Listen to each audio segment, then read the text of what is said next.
Farce versus fact. The president has created an entire farce around the wall. Farce, by definition, a dramatic work, including crude characterizations and ludicrous, improbable situations.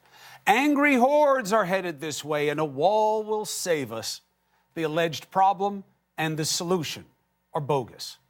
Now, it began as a campaign gimmick, right? He didn't even think it up. It was never meant to be real. There would never be a new concrete anything. And of course, Mexico would never pay for it. The rationale, well, he's fighting for this because he keeps his promises. But that part about Mexico paying for it, well, that wasn't really a promise. Oh, BS. The real problem is why he keeps the farce up. It's more troubling. The president is more tied to a political perception of a promise that matters not so much to voters like you, or even to the base, if you're out there watching, but to the farthest right, most anti-immigrant people in the game. There is no poll that says most of you want his wall. And he is choosing that far-right contingent over the truth, over compromise, and certainly over the families like the one you met tonight. They're bearing the burden of this shutdown that he started. Be clear. He is not redefining his idea of the wall to compromise. This slide from, well, it won't be concrete, it will be steel. And we won't call it a wall, call it whatever they want just so we can get it done. No. This isn't him compromising. This is him knowing what he's talking about now. And he's adjusting his ruse to the reality. Show these guys the wall that he's pretending now that he created and started. This bollard fencing. You remember I was down there on the border standing in front of it? They have been doing this since the last administration. It's not this president's idea. It's not his idea. It's not his design. It's not new. He's hoping you'll see it as that, but he's playing you for a sucker. He's also selling you on a consensus that doesn't exist. Most Americans want the wall. Show me. I haven't seen it. And he says every other president wanted to build a wall too, and they told him that. Listen. This should have been done by all of the presidents that preceded me, and they all know it.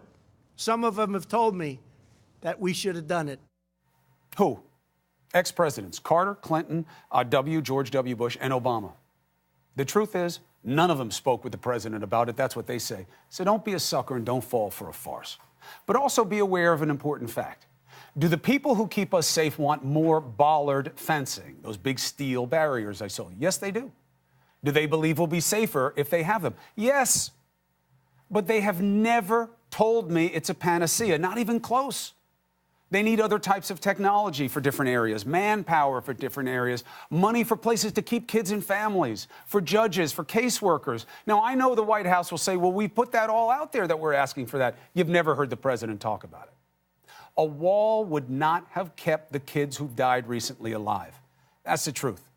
Better resources for emergencies, medical personnel, a process that set reasonable expectations for people. Those changes may have. We'll never know. But he only talks about that wall as a solution, as a cure-all, a panacea, to hold back the brown menace that he wants you to believe in.